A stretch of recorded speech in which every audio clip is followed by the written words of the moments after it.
Meus irmãos, a paz do Senhor Jesus a todos. Amém. Fico feliz em estar com a igreja esta manhã, aqui para participar da ceia do Senhor.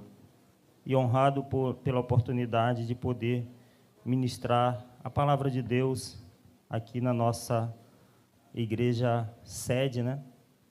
A igreja, como podemos dizer no princípio, uma igreja mãe. Abramos a palavra do Senhor no Evangelho, segundo escreveu São João, capítulo de número 13. Nós iremos ler do versículo 1 até o versículo 5, e depois do 15º ao 17º versículo, de 1 a 5 e de 15 a 17.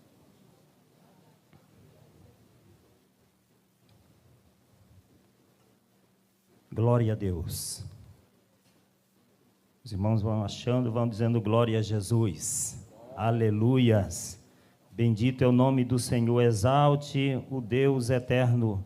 Ele está presente aqui nesta manhã, Ele é o ponto da nossa adoração, Ele é o centro da nossa adoração. Ele está aqui nesta manhã para abençoar-nos, para receber também de nossos lábios toda a honra, toda a glória e todo o louvor, pois tudo lhe pertence, nós somos dele e somos para a glória de Deus, a igreja do Senhor Jesus. Acharam todos? Digam glória a Jesus. Iremos ler na Nova Almeida atualizada, versão que nós estamos adotando. Antes da festa da Páscoa, sabendo Jesus que era chegada a sua hora de passar deste mundo para o Pai, tendo amado os seus que estavam no mundo, amou-os até o fim. Durante a ceia, tendo João o diabo posto no coração de Judas, filho de Sião Iscariotes, que traísse Jesus. Sabendo este que o Pai tinha confiado tudo às suas mãos, e que ele tinha vindo de Deus e voltava para Deus, levantou-se da ceia, tirou a vestimenta de cima e, pegando a toalha, cingiu-se com ela. Em seguida, Jesus pôs água numa bacia e começou a lavar os pés dos discípulos e a enxugá-los com a toalha com que estava cingido. Versículo 15, irmãos. Porque eu lhes dei o exemplo, para que, como eu fiz, vocês façam também. Em verdade lhe digo, que o servo não é maior do que o seu senhor, nem o enviado maior do que aquele que o enviou. Se vocês sabem estas coisas, bem-aventurados serão se as praticarem. Podeis assentar, meus irmãos. Nesta manhã, nós estamos na casa de Deus, na igreja do Deus vivo, para celebrarmos a Santa Ceia do Senhor. E esta palavra, esse registro evangélico, que só foi feito pelo apóstolo do amor, o apóstolo João,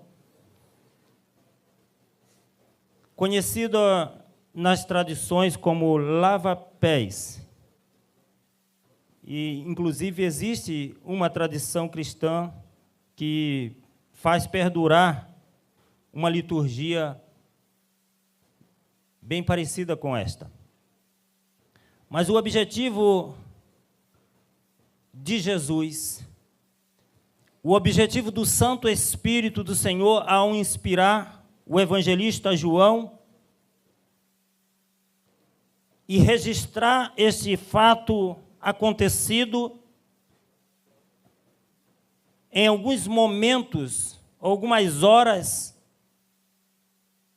antes da ceia na qual Jesus iria deixar os rudimentos, os fundamentos, a base para a sua igreja celebrar este evento tão glorioso e singular que é a Santa Ceia, ou Ceia do Senhor.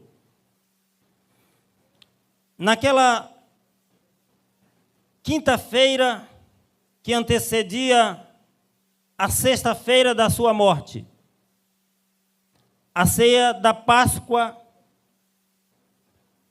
onde o evangelista sinaliza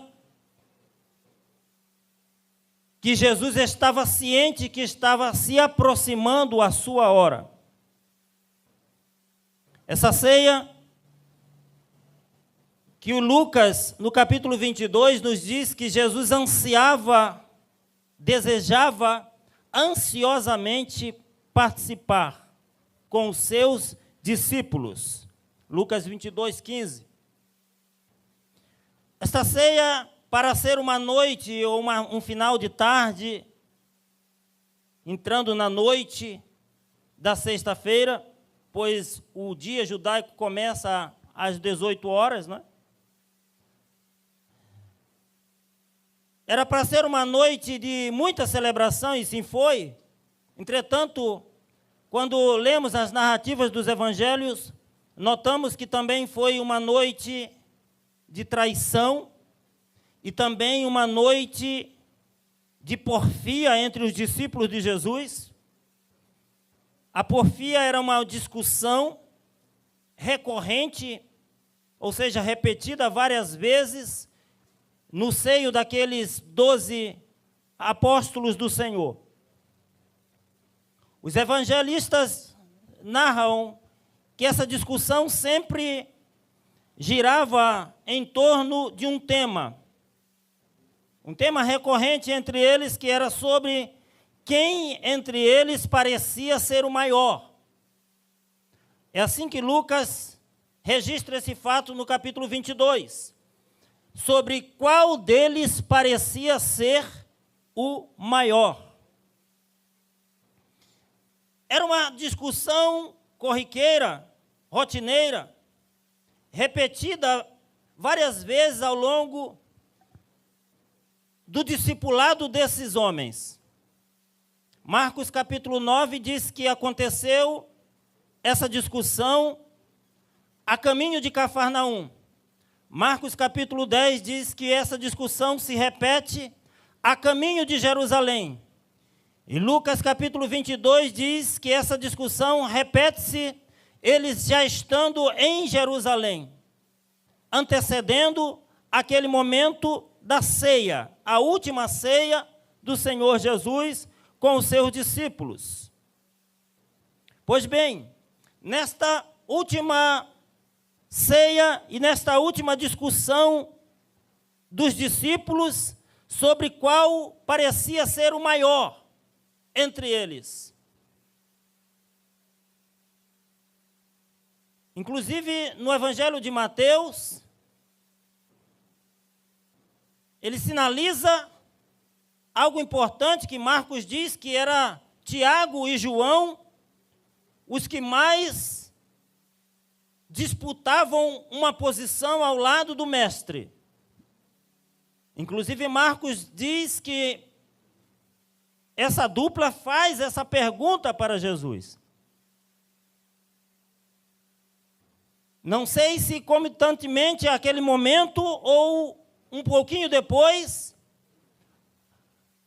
a própria mãe de Tiago e de João, certamente induzida por eles, faz também essa pergunta para Jesus, segundo o evangelista Mateus.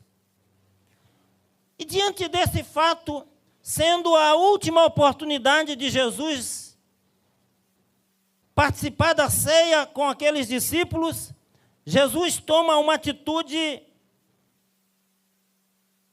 que chama a atenção não só daqueles 12, mas continua a chamar a nossa atenção. E se nesta manhã você está aqui para participar da ceia do Senhor, você precisa olhar para esse texto e entender que o Espírito Santo ainda traz a imagem do Senhor Jesus Cristo, o Deus Todo-Poderoso, o Senhor dos Senhores, o Rei dos Reis, se declinando com uma toalha na mão e lavando e enxugando os pés dos seus 12 discípulos, deixando-nos uma lição nesta manhã preciosa, e é uma lição que nós precisamos entender para entendermos quem nós somos no reino de Deus. Aleluias. Voltando para a história, eles estavam vindo de Betânia, a casa onde Jesus, naquela semana da Páscoa, todos os dias, pois não tinha ele onde reclinar a sua cabeça na cidade de Jerusalém. Então, todos os dias, nas atividades de Jerusalém, ao final, Jesus retornava 3 quilômetros para Betânia, a aldeia de Lázaro, onde ele ficava hospedado em sua casa. Então, eles estão vindo de uma caminhada a pé, de Betânia para Jerusalém, cerca de 3 quilômetros. Eles usavam sandálias, os seus pés, portanto, estavam cheios de poeira. E ao chegar na casa, que é o mesmo cenáculo, aonde os discípulos vão se reunir por um longo tempo, inclusive aonde eles irão receber o batismo com o Espírito Santo, lá no cenáculo, sendo um lugar onde vai acontecer a ceia, culturalmente deveria haver um criado para lavar os pés dos discípulos. E certamente os pés do Senhor também, a todos os que vão participar daquele momento. E não havendo ali servos, imaginamos que um daqueles discípulos deveria ter tomado aquela posição de servo e realizado aquela tarefa. Mas diante do que nós apresentamos aqui,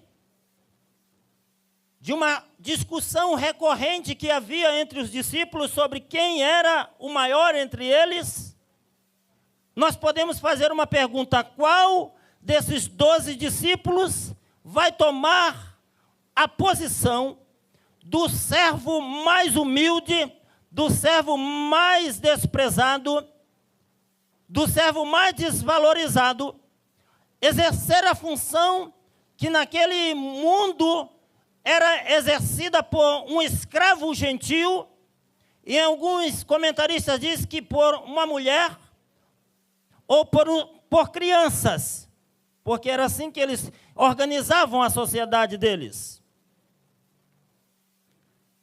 Mas ninguém toma essa atitude.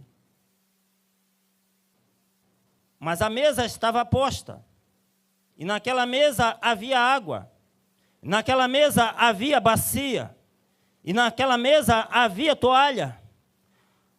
O que significava que tinha que acontecer. Alguém tinha que tomar a atitude. Alguém tinha que tomar a posição de servo. E ninguém toma essa atitude. Eu fico pensando que, semelhante àqueles dias, nos dias atuais nós temos buscado exaltação. Nos dias atuais nós temos buscado uma posição elevada. A capa da autoridade. O assentar-se nos melhores lugares. O assentar-se à mesa. Queremos estar por cima e nunca por baixo. Queremos a glória humana. Queremos os tapetes vermelhos. Queremos os olhos das pessoas focados em nós. Nós temos buscado até mesmo Deus para que Ele nos exalte diante dos homens, para que todos vejam a nossa glória humana, glória carnal, virtudes desta terra. E quando eu olho para a palavra de Deus e olho para esse texto, e para os textos que se surgem após os evangelhos, nós vemos que a palavra de Deus recomenda sempre a nós o serviço uns aos outros com amor, com humildade, E o apóstolo Paulo, na sua primeira carta, no capítulo 5, versículo 6, ele diz: humilhai-vos debaixo da potente mão de Deus, e Deus no seu tempo os exaltará. Esta palavra de Deus para nós: humilhai-vos debaixo da potente mão de Deus, e Ele é quem nos exaltará. Ele, aquele que é dono da igreja, aquele que é dono do mundo, aquele que é Senhor do universo, Criador de todas as coisas. Quando nós olhamos para o texto, nós vemos que João inicia este texto falando de amor. Ele é o apóstolo do amor. E ele estava envolvido na discussão sobre quem é maior e quem é menor. Quem assenta à direita, quem assenta à esquerda. Mas ele começa esse evangelho depois de todas as lições aprendidas com Jesus, depois de participar do avivamento de Pentecostes, depois de evangelizar a Ásia, depois de correr o mundo e sofrer pelo evangelho de Cristo, ele sabe o que é o amor de Jesus. Eu quero perguntar para você que está aqui para participar da ceia do Senhor, se você já compreende o amor de Deus, o amor de Jesus, se você pode sentir o amor de Jesus no teu coração, na sua vida, na tua experiência, oh meu irmão, no teu caminhar, na tua casa, você precisa conhecer e experimentar o grande amor de Jesus. É por isso que João, ele tem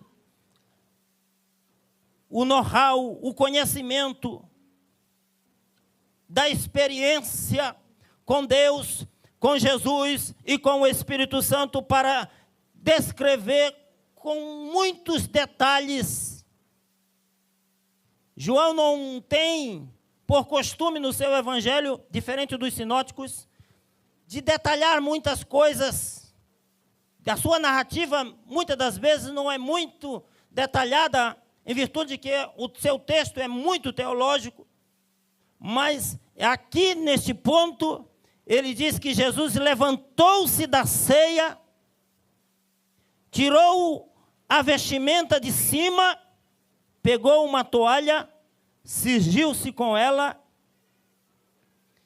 Em seguida, Jesus pôs água numa bacia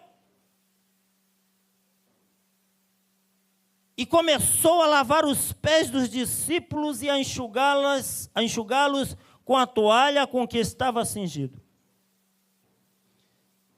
Mas veja como é que João inicia a sua narrativa. Ele começa dizendo que Jesus, tendo amado os seus que estavam no mundo, amou-os até o fim. O amor de Jesus é um amor que dura para sempre. O amor de Jesus é eterno. O amor de Jesus é sacrificial. O amor de Jesus não é circunstancial. Não importa qual é o momento, Jesus sempre está amando. Em meio às circunstâncias adversas, Jesus demonstra mais uma vez o seu grande amor pelos seus discípulos. Mas o amor de Jesus aqui não está simplesmente no fato dele servir, mas em ele fazer os seus discípulos entenderem o que é amar. E o que é expressar esse amor através do serviço.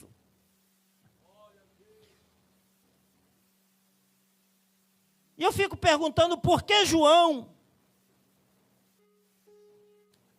ao introduzir uma história cujo foco, o ponto central da história é o serviço, por que ele inicia com amor? Simples. Porque o amor e o serviço não existem separados um do outro. todos aqueles que dizem amar um ao outro, precisa estar disposto a servir o outro. Aleluias. Glória a Deus. 3 anos de seminário com o Mestre Jesus não foi suficiente para aqueles 12 entenderem de fato o que era servir.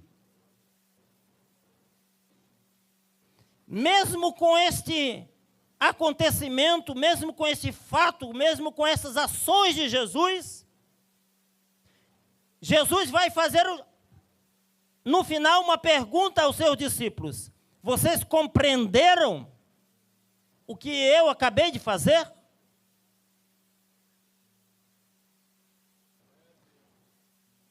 E com tudo que Jesus explicou,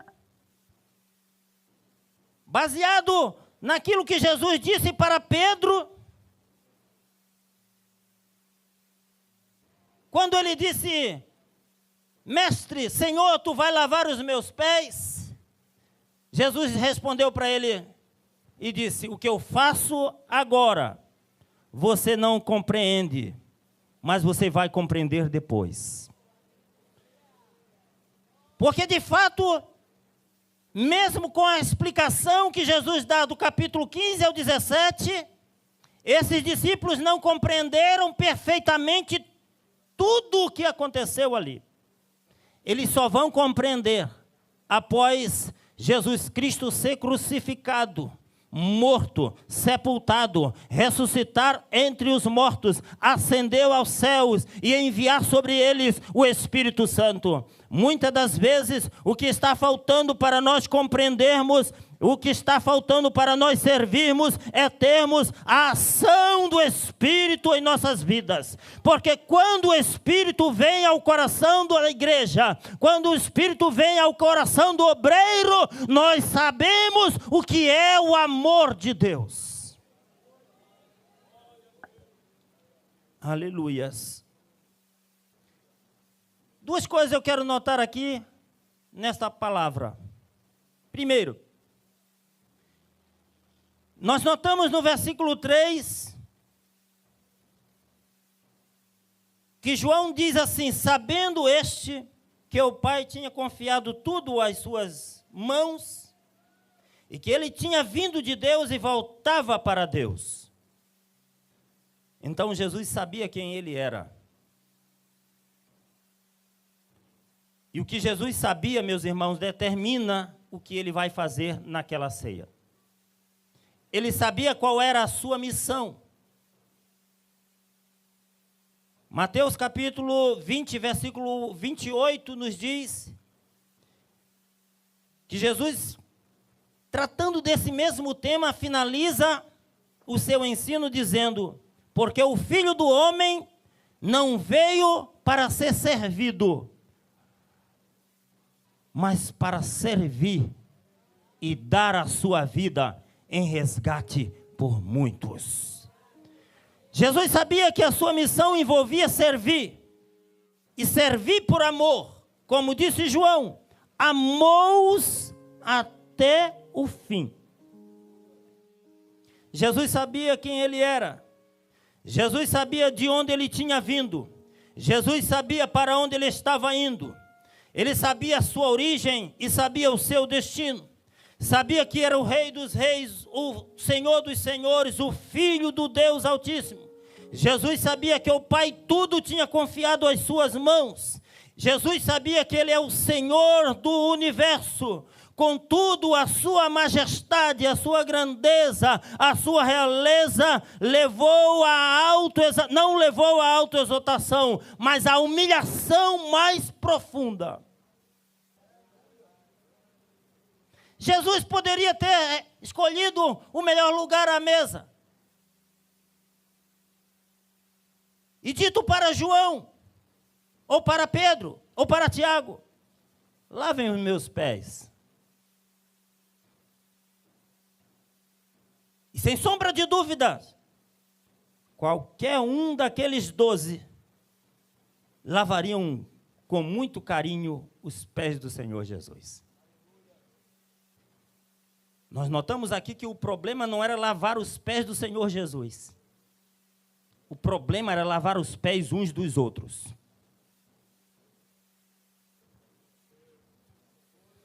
Todos dizem que servem a Cristo. Todos dizem que são servos de Deus. E se Jesus aparecer fisicamente, nós corremos para tratá-lo como nosso Senhor, como nosso Salvador, como nosso Rei, e iremos servi-lo, sim. Mas o problema é que aqui Jesus espera que os discípulos lavem os pés uns dos outros, ou seja, sirvam uns aos outros. E eles não estão dispostos a fazer isto.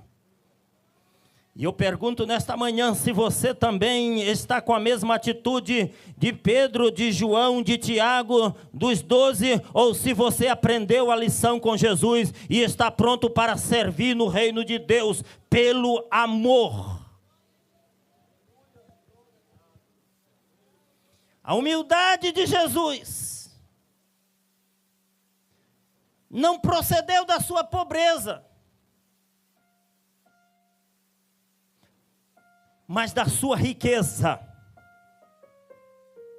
Jesus não estava fazendo aquilo ali, aquela ação, porque ele era da camada mais baixa dentre os judeus, um galileu. Jesus estava fazendo isto porque primeiro ele deixou a sua glória, ele deixou a sua realeza no céu, ele deixou a grandeza do universo e se tornou uma pessoa semelhante a nós. Sendo rico, diz o apóstolo Paulo, que ele se fez pobre. Sendo rei, ele fez-se servo. Sendo Deus, ele fez-se homem. Sendo soberano do universo, cingiu-se com uma toalha, irmãos. O Criador do universo, de todas as galáxias, de todos os mundos, Jesus fez, criou e é o autor de todas as coisas que existem no mundo. Mas ele tomou uma toalha e inclinou-se aos pés dos seus discípulos. O que você sabe ou não sabe sobre você irá refletir no seu agir e reagir no reino de Deus. Eu digo que nós estamos em um tempo em que as pessoas estão frequentando os cultos, estão vindo à casa de Deus, e muitas pessoas não querem nada com serviço no reino. Parece que seguir a Cristo é uma coisa e servir é outra. As pessoas, parece-me que eu tenho essa impressão, pastores e obreiros,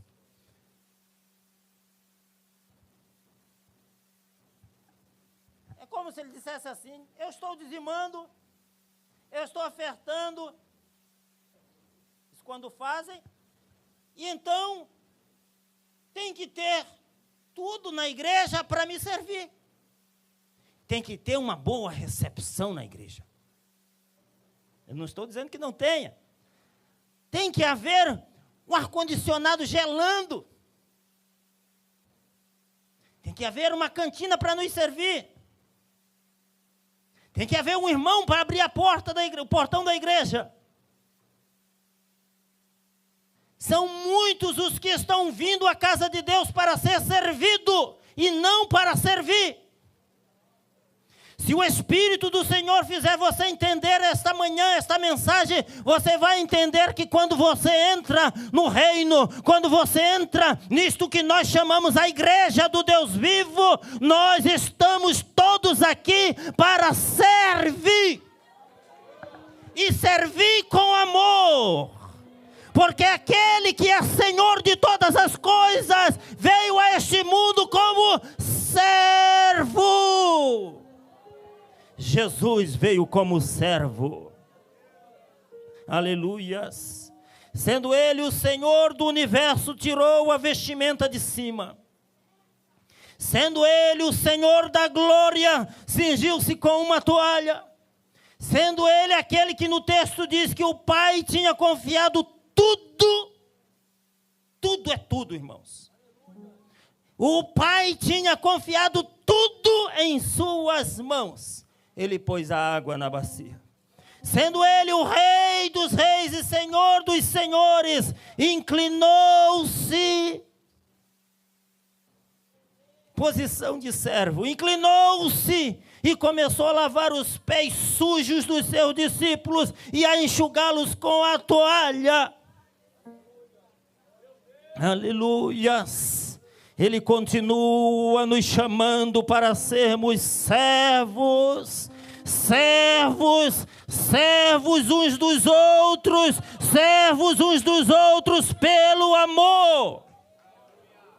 Aleluias! Nós não servimos por interesse, nós não servimos para sermos honrados, nós não servimos para sermos colocados num pedestal, nós servimos para o reino dos reis, o Rei dos reis, e o seu reino, ele é glorioso, o seu reino é um reino de servos e servas.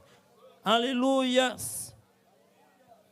Quando Jesus lavou os pés de alguns discípulos e se aproximou para lavar os pés do apóstolo Pedro,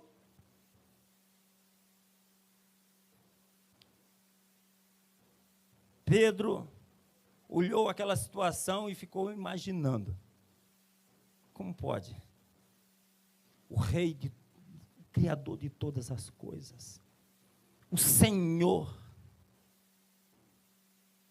Que a palavra Senhor, quando ele diz assim, Jesus vai lavar os meus pés, Senhor, no versículo 6, é Kyrios.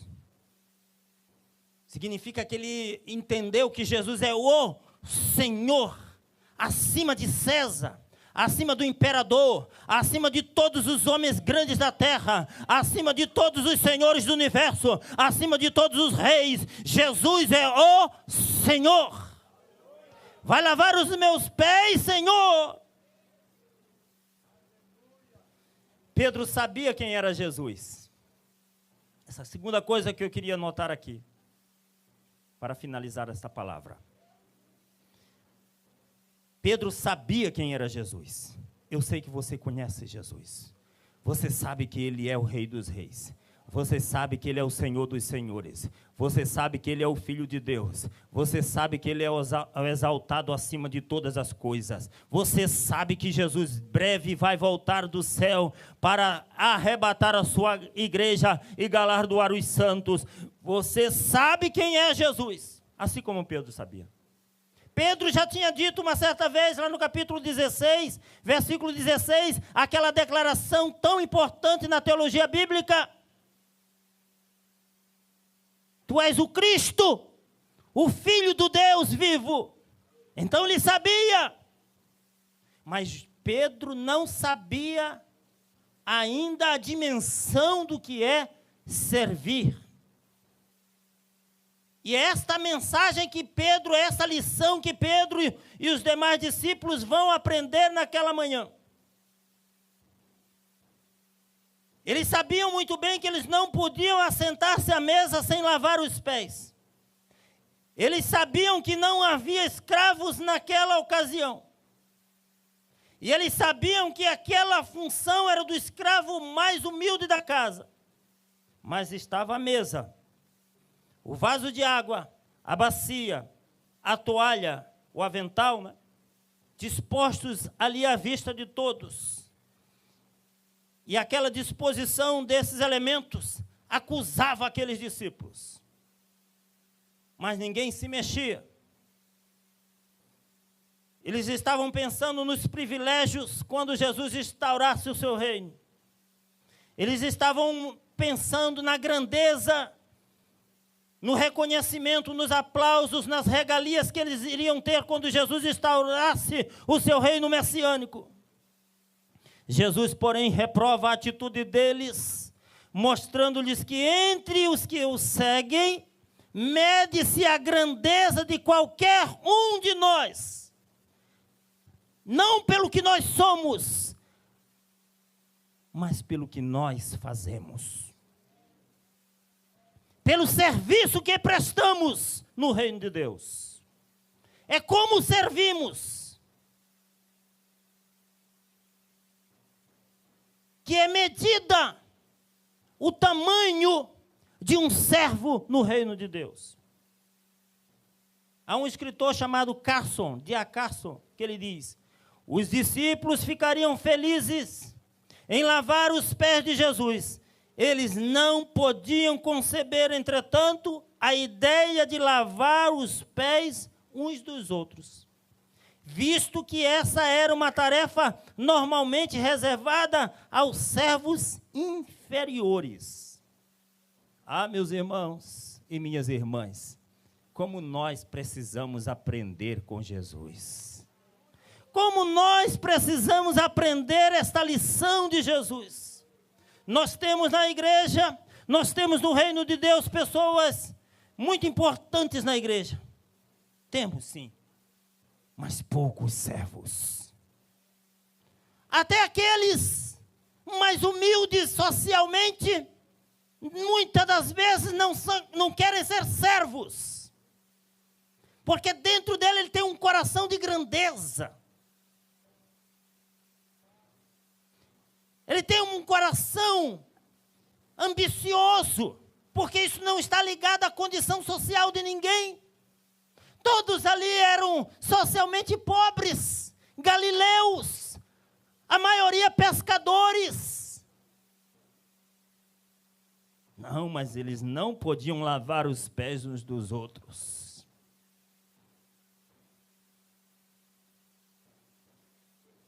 Ainda 2000 anos depois, esta lição precisa impactar cada coração que lê essa palavra, que ouve a pregação sobre esse texto, porque ainda há muita gente querendo o pedestral, mas poucas pessoas inclinadas com a bacia, com a toalha na mão, para lavar os pés uns dos outros. Ainda existe muita gente querendo ser servida, mas poucas prontas a servir. E a humildade de Jesus, irmãos. A humildade de Jesus repreende o orgulho dos seus discípulos. A humildade do mestre, do Senhor e mestre, repreende também o nosso orgulho e nos convida a termos um coração novo, um coração de servo. Eu pergunto nesta manhã se aqui existe coração de servo. Levante a sua mão e glorifique o nome de Jesus. Exalte o nome dele.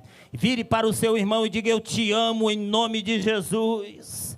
Eu estou aqui para te ajudar em nome de Jesus. Nós vamos caminhar juntos e vamos vencer e vamos ser vitoriosos, e o reino de Deus vai crescer, a grandeza do seu reino vai alcançar a nossa casa, vai alcançar o nosso trabalho, vai alcançar as escolas, a grandeza do evangelho vai alcançar os nossos vizinhos, porque nós estamos prontos para amar uns aos outros e servir uns aos outros. Aleluia! O apóstolo Paulo escreveu à igreja de Gálatas no capítulo 5 e versículo 13, bem no finalzinho, ele diz assim: porque vocês, irmãos, foram chamados à liberdade, mas não usem da liberdade para dar ocasião à carne, pelo contrário, sejam servos uns dos outros pelo amor. É pelo amor,